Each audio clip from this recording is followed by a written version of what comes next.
భానుమతి గౌతమ్‌ని ఇంటికి పిలిపిస్తూ ఉంటుంది. ఇంతలో అక్కడ ఉన్న గౌతమ్ అయితే ఇంటికి వచ్చి, "ఏంటి మేడం ఇలా పిలిచారు?" అని చెప్పేసైతే అడుగుతూ ఉంటాడు. ఆ మాటలు వినగానే అక్కడ ఉన్న భానుమతి అయితే ఆరాధ్య పెళ్లి కార్డుని తన చేతికి ఇచ్చి, "ఒక్కసారి ఇది చూడు" అని చెప్పేసైతే అంటూ ఉంటుంది. ఆ మాటలు వినగానే అక్కడ ఉన్న గౌతమ్ అయితే ఆ పెళ్లి కార్డుని చూసి ఒక్కసారిగా షాక్ అయిపోయి, "ఏంటిది?" అని చెప్పేసైతే చింపేసి పక్కన పడేస్తూ ఉంటాడు. అది చూడగానే అక్కడ ఉన్న భానుమతి అయితే చాలా సంతోషిస్తూ ఉంటుంది. ఇంతలో అక్కడ ఉన్న గౌతమ్ మాత్రం చాలా కోపంగా, "ఏంటి నా మళ్ళీ మళ్ళీ పెళ్లి చేసుకోవాలనుకుంటుందా? అలా ఎప్పటికీ జరగనివ్వను.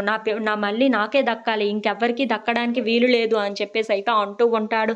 ఆ మాటలకి అక్కడ ఉన్న భానుమతి అయితే ఒక్కసారిగా షాక్ అయిపోయి, "ఏంటి వీడికి ఇంత కోపం ఉందా?" అని చెప్పేసైతే ఉంటుంది. నాకు కావాల్సింది ఇదే కదా! అని చెప్పేసైతే అనుకుంటూ ఉంటుంది. ఇంతలో అక్కడ ఉన్న గౌతమ్ మాత్రం చాలా కోపంగా, "ఈ పెళ్లి ఎట్టి పరిస్థితుల్లో జరగనివ్వను. ఎలాగైనా సరే జరగనివ్వను.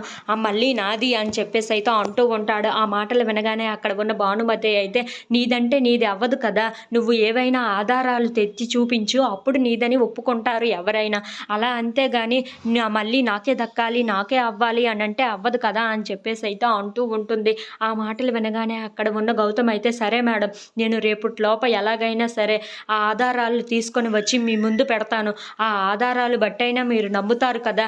తిను ఆరాధ్య కాదు నా మల్లి అని చెప్పేసైతే అంటూ ఉంటాడు. ఆ మాటలు వినగానే అక్కడ ఉన్న భానుమతి అయితే, "అవును, నువ్వు ఆధారాలు తెచ్చి చూపించు, అప్పుడు నమ్ముతాము" అని చెప్పేసైతే అంటూ ఉంటుంది.